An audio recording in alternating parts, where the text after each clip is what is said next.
സത്യത്തിൽ നമുക്കൊക്കെ സംഭവിക്കുന്ന ഏറ്റവും വലിയ ഒരു അബദ്ധം എന്നത് നമുക്ക് ഈ ഒരു ലോക ജീവിതത്തെയും പരലോക ജീവിതത്തെയും ഒന്ന് താരതമ്യം ചെയ്ത് ചിന്തിക്കുവാൻ കഴിയാതെ പോകുന്നു എന്നുള്ളതാണ് നമ്മുടെ ജീവിതത്തിൻ്റെ ആരോഗ്യവും സമയവും ആയുസ്സും നഷ്ടപ്പെട്ടു പോകുന്നതിലുള്ള ഏറ്റവും പ്രധാനപ്പെട്ട ഒരു കാരണം. ഞാൻ വളരെ ആലോചിച്ചുകൊണ്ടാണ് ഈ ഒരു വാചകം പറയുന്നത്. ഒരു പക്ഷേ നിങ്ങൾ ചിന്തിച്ചിട്ടുണ്ടായിരിക്കും, ഈ കഴിഞ്ഞ ദിവസം നമ്മുടെ എല്ലാ മനസ്സുകളിൽ നിറഞ്ഞു നിൽക്കുന്ന ഒരു ദാരുണ സംഭവമാണ് തിരുവനന്തപുരത്ത് വെഞ്ഞാറമൂട് നടന്നിട്ടുള്ള ഒരു 5 പേരുടെ കൊലപാതകം. ആ കൊലപാതകം നിർവഹിച്ചത് ആ കുടുംബത്തിലെ തന്നെ ഏറ്റവും ഉത്തരവാദിത്തപ്പെട്ട ഒരു വ്യക്തിയാണെന്നത് ആ കൊലപാതകത്തെ മറ്റു ക്രൂരകൃത്യങ്ങളിൽ നിന്നെല്ലാം വ്യതിരിക്തമാക്കുന്നുണ്ട്. സത്യത്തിൽ വളരെ ക്രൂരമായ ഒരു കൊലപാതകത്തിന് ആദ്യം ആക്രമിക്കപ്പെടുന്നത് ഉമ്മയാണ്. ആദ്യം കൊലപ്പെടുത്താൻ ശ്രമിക്കുകയും അതിനുശേഷം മരണം ഉറപ്പാക്കാൻ വേണ്ടി മർദ്ദിക്കുകയും ചെയ്ത ചിത്രങ്ങളൊക്കെ നമ്മൾ കേട്ടതും കണ്ടതുമാണ്. ശരിക്കും നമ്മൾ അവിടെ ചിന്തിക്കുന്നൊരു കാര്യം, ആ സ്ത്രീയോട് ഭർത്താവ് തിരികെ വന്ന് ചോദിക്കുമ്പോഴും ഉദ്യോഗസ്ഥന്മാർ ചോദിക്കുമ്പോഴും എല്ലാം ഞാൻ കട്ടിൽ നിന്ന് വീണതാണെന്നാണ് പറയുന്നത്. അപ്പോൾ നമ്മൾ ആലോചിക്കേണ്ടത്, സ്വന്തം ജീവൻ അത്രമാത്രം അപകടാവസ്ഥയിലാകുമ്പോഴും തന്നെക്കാളും പ്രാധാന്യം തൻ്റെ മകൻ നൽകുന്നു എന്നത്, അതാണ് ഈ ഭൗതിക ജീവിതത്തിൻ്റെ ഒരു സവിശേഷത. നമ്മളെല്ലാവരും നമ്മളെക്കാളും പ്രാധാന്യം കൊടുക്കുന്നത് മറ്റുള്ളവർക്കാണ്. ഏത് കാര്യമാണെങ്കിലും നമ്മൾ ശാരീരികമായി ഒന്ന് കുളിച്ച് വൃത്തിയായി നടക്കുക എന്നുള്ളത് നമ്മുടെ തികച്ചും വ്യക്തിപരമായ ഒരു കാര്യമാണ്. എന്നാൽ ഒരു പക്ഷേ നമ്മുടെ മക്കളെ കുളിപ്പിച്ച് ഉടുപ്പിട്ട് വസ്ത്രമിട്ട് കൊടുത്ത് അവരെ വൃത്തിയായി കൊണ്ടു നടക്കുന്ന ഒരു ശ്രദ്ധ ഒരു പക്ഷേ ഒരു ഉമ്മ താനൊന്ന് വൃത്തിയായി കുളിച്ച് വസ്ത്രം ധരിക്കുന്നതിൽ ചെലുത്തിക്കൊള്ളുന്നില്ല. നിങ്ങൾ ആലോചിച്ച് നോക്കൂ, നമ്മുടെ അടുക്കളകളിലൊരു ഭക്ഷണം വേവുന്നുണ്ടെങ്കിൽ അതിൻ്റെ ആദ്യാവസാനം വരെ അത് തയ്യാറാക്കുന്നത് ഒരു ഉമ്മയാണ്. പക്ഷേ ആ ഭക്ഷണം അന്ന് ആ സമയത്ത് കഴിക്കാതിരുന്നൊരു വ്യക്തി ഒരു പക്ഷേ ആ ഒരു ഉമ്മയായിരിക്കും. ബാക്കിയുള്ളവർക്കെല്ലാം വിളമ്പിക്കൊടുത്ത് അവസാനം അതിൻ്റെ ഒരു രുചി പോലും അറിയാതെ ആ ഭക്ഷണം അവസാനിച്ചു പോയ എത്ര അനുഭവങ്ങൾ ഉണ്ടാകും ജീവിതത്തിൽ. ഞാനിത് പറയുന്നത് ഇത് എല്ലാ കാര്യത്തിലും അങ്ങനെയാണ്. ഒരു പക്ഷേ ഞാൻ ചിന്തിക്കും, ഇന്ന് ഈ ക്ലാസ്സിന് പോരാൻ വേണ്ടിയിട്ട് അന്ന് ഓരൊക്കെ പോയിക്കോട്ടെ, ഞാനിവിടെ നിന്നോളാം എന്ന് പറഞ്ഞ് ബാക്കിയുള്ളവർ ക്ലാസ്സിന് പോരാൻ വേണ്ടി സൗകര്യം ചെയ്തു കൊടുത്ത് വീട്ടിൽ കാവലിരുന്ന ആളുകളുണ്ടായിരിക്കും നമ്മുടെ കൂട്ടത്തിൽ. ഞാൻ പറഞ്ഞ ഇഹലോക ജീവിതത്തിൻ്റെ ഏറ്റവും വലിയ സവിശേഷത നാം മറ്റുള്ളവർക്ക് വേണ്ടി ജീവിക്കുന്നു എന്നുള്ളതാണ് നമ്മൾ മനസ്സിലാക്കേണ്ട ഏറ്റവും പ്രധാനപ്പെട്ട ഒരു കാര്യം. എന്നാൽ സത്യത്തിൽ പറയുകയാണെങ്കിൽ നമ്മൾ ആലോചിക്കേണ്ടത്, നമ്മൾ ഭൗതികമായ ജീവിതത്തിൽ മറ്റുള്ളവർക്ക് പ്രാധാന്യം കൊടുക്കുക, നമുക്കതിന് കൂലി കിട്ടും വിചാരിക്കുക. ഭർത്താവിനെ പരിചരിക്കുന്നതിന്, മാതാപിതാക്കളെ പരിചരിക്കുന്നതിന്, മക്കൾക്ക് വേണ്ടി അധ്വാനിക്കുന്നതിനൊക്കെ നമുക്ക് പ്രതിഫലം കിട്ടും എന്ന് വിചാരിക്കുക. അപ്പോൾ അത് പരലോകത്തൊക്കെ ഒരു മുതൽക്കൂട്ടാകും. എന്നാൽ സത്യത്തിൽ മറ്റുള്ളവരുടെ ജീവിത കാര്യങ്ങൾക്ക് വേണ്ടി നാം നമ്മുടെ പരലോകത്തെ പ്രതിഫലത്തെ ഉപേക്ഷിക്കുന്നു എന്നുള്ളതാണ് ഈ ഒരു ചിന്താഗതിയുടെ ഏറ്റവും വലിയ അപകടം. നമ്മൾ വക്തിന് നിസ്കരിക്കാതെയാണ് മറ്റുള്ളവർക്ക് സൗകര്യം ചെയ്തു കൊടുക്കുന്നത്. നമ്മൾ പഠിക്കേണ്ട ദീൻ പഠിക്കാൻ സമയം കാണാതെയാണ് നാം മറ്റുള്ളവർക്ക് വേണ്ടി സൗകര്യം ചെയ്തു കൊടുക്കുന്നത്. മറ്റുള്ളവർക്ക് സമ്പാദിച്ച് സമ്പത്ത് അനന്തരമായി കിട്ടി അവർ സമ്പന്നരായി നമ്മുടെ മക്കൾ ജീവിക്കാൻ വേണ്ടിയിട്ട് നമ്മുടെ ജീവിതത്തിൽ നാം അനിവാര്യമായി ചെയ്യേണ്ട കാര്യങ്ങൾ പോലും നാം വിട്ടുവീഴ്ച ചെയ്യുന്നു എന്നുള്ളത് എത്ര അപകടമാണ്. നിർബന്ധമായി കൊടുക്കേണ്ട സക്കാത്തിൻ്റെ പണം പോലും നാം പരലോകത്ത് ശിക്ഷ ഏറ്റുവാങ്ങുകയും ആ പണം നമ്മുടെ മറ്റുള്ളവർക്ക് അനുഭവിക്കാൻ ഇവിടെ വിട്ടേച്ചു പോവുകയും ചെയ്യുന്നതൊക്കെ എത്ര വലിയ ബുദ്ധിശൂന്യതയാണെന്ന് ആലോചിച്ച് നോക്കൂ നിങ്ങൾ. അതുകൊണ്ട് കുറച്ചൊരു കാര്യബോധം നമുക്ക് വേണ്ടി, പരലോകത്തേക്ക് വേണ്ടി എന്തെങ്കിലും ചെയ്യണം എന്നുള്ളൊരു കാര്യബോധം യഥാർത്ഥത്തിൽ നമ്മളെ സംബന്ധിച്ചിടത്തോളം ഉണ്ടാവേണ്ടതുണ്ട്. ആ ചിന്താഗതിയിൽ നിന്നാണ് നമ്മുടെ ദീനിയായ ജീവിതം ഏറ്റവും നന്നായി വരുന്നത്. ഞാൻ താരതമ്യം ചെയ്ത് പറയല്ല. ഒരു പക്ഷേ ഇഹലോക ജീവിതത്തിൽ നമുക്ക് പലപ്പോഴും അനുഭവം ഉണ്ടായിരിക്കും. അവസാനത്തെ മോളെ കല്യാണവും കഴിഞ്ഞു, അൽഹംദുലില്ലാ. ആ വിവാഹ ദിവസം ഒരു വലിയ ഉത്തരവാദിത്വം നിർവഹിച്ചതിൻ്റെ സന്തോഷം നമ്മൾ അനുഭവിച്ചിട്ടുണ്ടായിരിക്കും. ഒരു വീടായി, ഇനിയിപ്പോൾ ഒരു വീടിനെ പറ്റി ആലോചിക്കണ്ടല്ലോ എന്ന് ഒരു വീടിൻ്റെ ഹൗസ് വാമിങ് നടന്നതിൻ്റെ അന്ന് നമ്മൾ ചിന്തിച്ചിട്ടുണ്ടായിരിക്കും. എന്തെല്ലാം ഉത്തരവാദിത്തങ്ങളെ പൂർത്തീകരിച്ച ചാരിതാർത്ഥ്യം നമുക്ക് നമ്മുടെ ജീവിതത്തിൽ ഉണ്ടായിട്ടുണ്ട്. എന്നാൽ സഹോദരങ്ങളെ, അതൊക്കെ അന്ന് നമ്മളൊന്ന് സംതൃപ്തിപ്പെട്ടുവെങ്കിലും തൊട്ടടുത്ത ദിനങ്ങളിൽ വീണ്ടും അത് നമുക്ക് ജീവിതത്തിൽ പല ഭാരങ്ങളും പല പ്രതിസന്ധികളും ഉണ്ടാകുന്നുണ്ട്. എന്നാൽ നിങ്ങൾ ആലോചിക്കണം, നമ്മൾ നല്ലൊരു വിശ്വാസിയായി, നല്ലൊരു മുസ്ലിമായി, നല്ലൊരു മുഅ്മിനായി നമ്മൾ മരിക്കുന്നുവെങ്കിൽ അതോടെ നമ്മളെല്ലാം തീർന്നു. നമ്മളെല്ലാ ഉത്തരവാദിത്തങ്ങളും തീർന്നു, നമ്മൾ ഫുൾ ഫ്രീ ആയി. അതാണ് വജഅലിൽ മമാത റാഹത്തൻ ലി മിൻ കുല്ലി ശർർ. മരണത്തെ എല്ലാ തിന്മകളിൽ നിന്നും എല്ലാ ദുരന്തങ്ങളിൽ നിന്നും എനിക്ക് വിശ്രമമാക്കി തരണേ എന്നാണ്. നമ്മൾ പിന്നെ ഒന്നും അറിയണ്ട.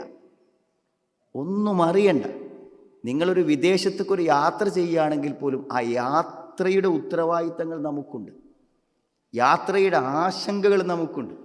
എന്നാൽ ജീവിതത്തിൽ ഇനി ഒന്നും ചിന്തിക്കേണ്ടതില്ലാത്ത ഒരു ജീവിതത്തിലേക്കാണ് മരണം നമ്മളെ എത്തിക്കുന്നത്.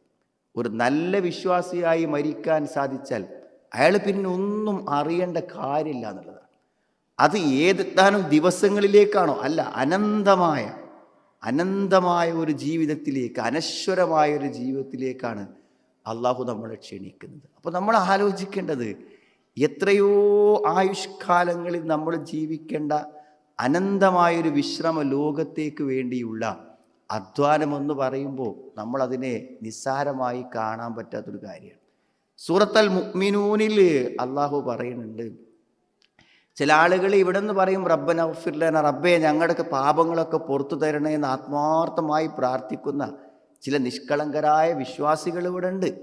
അവരങ്ങനെ പ്രാർത്ഥിക്കുമ്പോൾ ഈ പരലോകത്തിലൊന്നും വിശ്വാസമില്ലാത്ത ആളുകളുണ്ട്. അവർ ഫത്തഹ്തുമൂഹും സിഹ്രിയൻ, അവരിവരെ പരിഹസിക്കും. എന്താണ് ഈ പരച്ചവനൊക്കെ പേടിച്ച് പരലോകത്തൊക്കെ പേടിച്ച് ജീവിക്കുകയാണോ എന്നവരെന്ത് ചെയ്യും? ഇവരെ പരിഹസിച്ചു കൊണ്ടിരിക്കുന്നതാണ്. വകുന്തും മിൻഹും തദ്ഹഖൂൻ, നിങ്ങൾ അവരെ കളിയാക്കി ചിരിച്ചു കൊണ്ടിരിക്കുകയായിരുന്നു എന്നാണ്. എന്നിട്ട് അല്ലാഹ് പറയാണ്, അങ്ങനെ ഒരു പരലോകമുണ്ട് എന്ന് വിചാരിച്ച് അതിനു വേണ്ടി സഹിച്ച്, നിങ്ങളെ പരിഹാസങ്ങളെ സഹിച്ച്, എല്ലാ ബുദ്ധിമുട്ടുകളെയും പ്രയാസങ്ങളെയും സഹിച്ച ആളുകളുണ്ടല്ലോ, ഇന്നി ജസൈതുഹുമുൽ യൗമ ബിമാ സ്വബറു അന്നഹും ഹുമുൽ ഫായിസൂൻ. നമ്മൾ അവർക്ക് പുറത്തു കൊടുത്തു, അവർക്ക് അതിൻ്റെ പ്രതിഫലം കൊടുത്തു.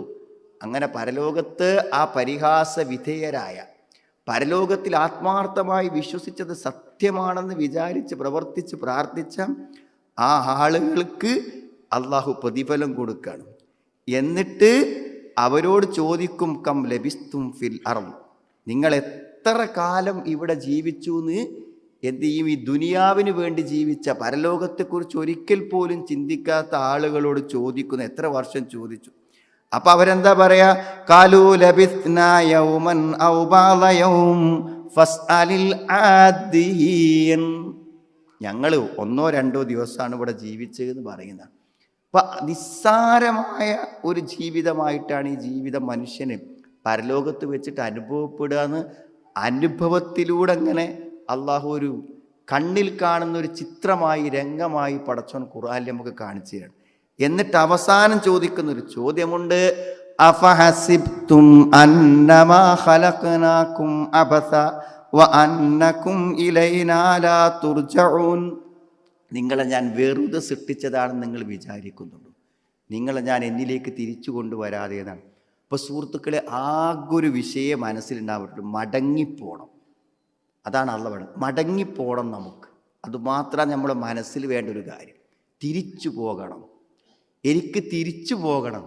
നമ്മളെ കാറ് കയറുമ്പോഴും നമ്മളെ വീട്ടിൽ കയറുമ്പോഴും നമ്മളെ കയ്യിലേക്ക് നമ്മുടെ വരുമാനങ്ങളും പണം വരുമ്പോഴും ജീവിതത്തിൽ എന്തുണ്ടാകുമ്പോഴും തിരിച്ചു പോകണം എന്ന് ചിന്തിച്ചുകൊണ്ട് ജീവിക്കുന്ന ഒരു വിശ്വാസിക്കാണ് അവൻ്റെ പരലോകത്ത് ധന്യമാക്കാൻ പറ്റുക. അതുകൊണ്ട് നാം നമ്മുടെ ഭാവിക്ക് വേണ്ടി എന്തെങ്കിലും ചെയ്യുവാനുള്ള അത് അവൽ തന്നുർ നഫ്സുമ്മ കദ്ദമത്തിൻ്റെ കതി, നാളേക്ക് വേണ്ടി എന്തുണ്ട് എന്ന് ഇടയ്ക്കിടയ്ക്ക് നമ്മൾ എന്ത് ചെയ്യുക, ആലോചിക്കുകയും ചിന്തിക്കുകയും ചെയ്തുകൊണ്ടിരിക്കണം എന്നാണ് ആലോചിക്കുന്നത്. എന്താ നമ്മളെക്കുറിച്ച് നിരൂപണം നടത്താറില്ല.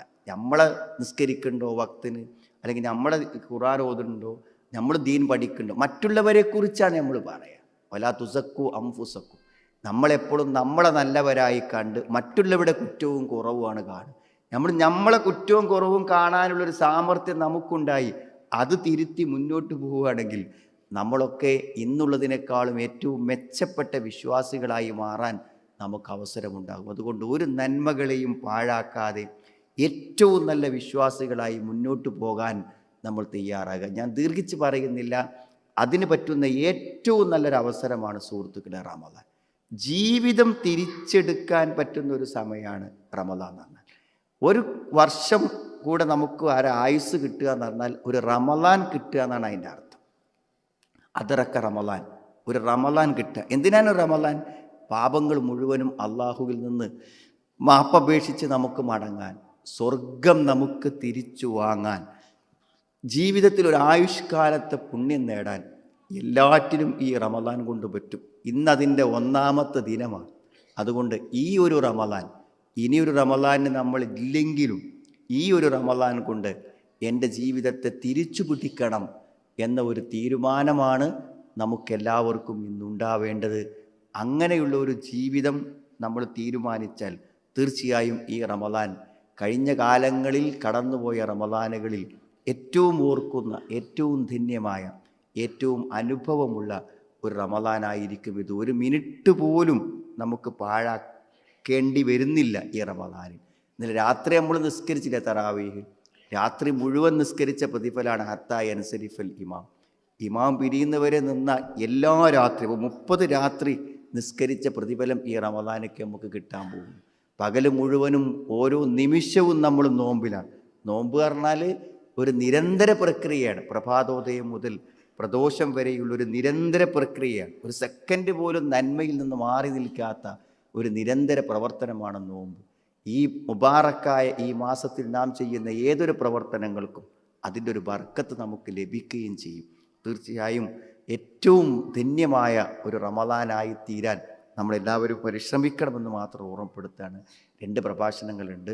നമ്മുടെ ഹാരിസ് കായക്കൊടി ഇവിടെ സ്ഥലത്തെത്തിയിട്ടുണ്ട്, ഞാൻ ദീർഘിപ്പിക്കുന്നില്ല. തീർച്ചയായും നമ്മുടെ ഈ റമദാൻ പ്രഭാഷണം കൂടുതൽ നന്മകൾ നമുക്ക് പ്രദാനം ചെയ്യുന്ന, കൂടുതൽ അറിവുകൾ നമുക്ക് പ്രദാനം ചെയ്യുന്ന, നമ്മുടെ ജീവിതത്തിൽ വലിയ മാറ്റങ്ങൾക്ക് കാരണമാകുന്ന അറിവുകൾ നമുക്ക് ലഭിക്കുന്ന, അള്ളാഹുവിൻ്റെ അടുക്കൽ പ്രതിഫലം ലഭിക്കുന്ന, ഈ പകൽ സമയം നമ്മൾ ഇരിക്കുന്ന ഓരോ സമയവും നമുക്ക് പ്രതിഫലം ലഭിക്കുന്ന പുണ്യ കർമ്മമായി അള്ളാഹു നമ്മളിൽ നിന്ന് കബൂൽ ചെയ്യുമാറാവട്ടെ. റബ്ബനാ ആതിനാ ഫിദ്ദുനിയ ഹസന വഫിൽ ആഖിറതി ഹസന വഖിനാ അദാബന്നാർ വൽഹംദുലില്ലാഹി റബ്ബിൽ ആലമീൻ. അല്ലാഹു